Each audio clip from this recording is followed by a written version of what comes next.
माहांगा माटीर बरपुत्र स्वाधीनता संग्रामी कवि एवं देशभक्त देवात्मा प्यारीमोहन आचार्य जन्म जयंती अवसर में माहांगा ब्लॉक अध्यक्षा दीपा मल्लिक उपाध्यक्ष सत्यनारायण महांती एवं बिजु जनता दलर समस्त नेतृमंडली प्रतिभा भवन में स्थापित प्यारीमोहन प्रतिमूर्ति रे पुष्पमाल्य अर्पण करने सहित प्यारीमोहन जन्मपीठ पशुलुंडा ग्रामर आचार्य प्यारीमोहन विद्या निकेतन उच्च विद्यालय परिसर में प्यारीमोहन प्रतिमूर्ति रे पुष्पमाल्य प्रदान कर श्रद्धांजलि अर्पण कर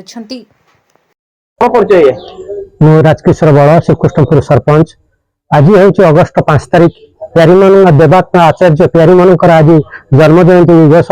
यही अवसर में आम पशुलुंडा ग्राम जन्ममाटी होकर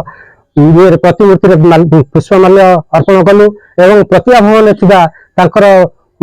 प्रतिमूर्ति पुष्पमाल्य अर्पण कलु एवं यही पर्वटी समस्त जमी आम स्कूल में पालन हम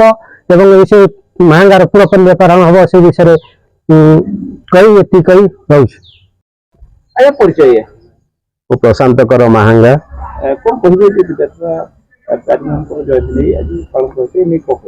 उत्कल बरपुत्र देवात्मा प्यारीमोहन आचार्य आज 174तम जन्म उत्सव पालन करा जाउछि। यही मर्म प्यारीमोहन विद्या निकेतन रे प्रतिमूर्ति माल्यार्पण करा जाइछि एवं सर्वोपरि महांगार अन्यतम एक प्रतिष्ठा क्षेत्र जोटा कि प्रतिभा भवन से बरपुत्र मानकर प्रतिमूर्ति माल्यार्पण करा जाइछि। स्वर्गीय प्यारीमोहन आचार्य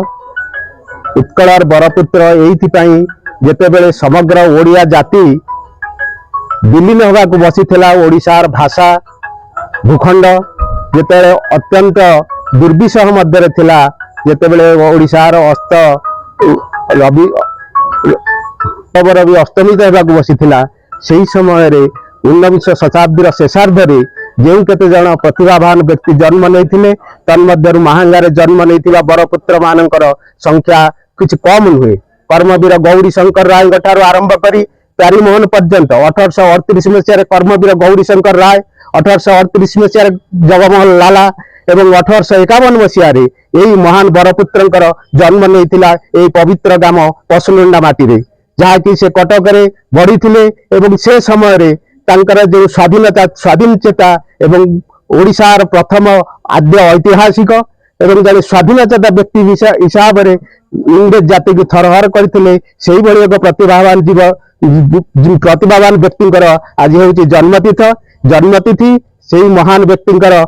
आज जन्मतिथि पालन करी जड़े ओडिया जातिर ओडियार चिर नमस्य गुरुवार बरपुत्र स्वयं गुरुवार बरपुत्र आमर प्यारीमोहन आचार्य आम गभीर श्रद्धा निवेदन करने सह पवित्र पशुलुंडा माटी प्रणाम जनाऊँ।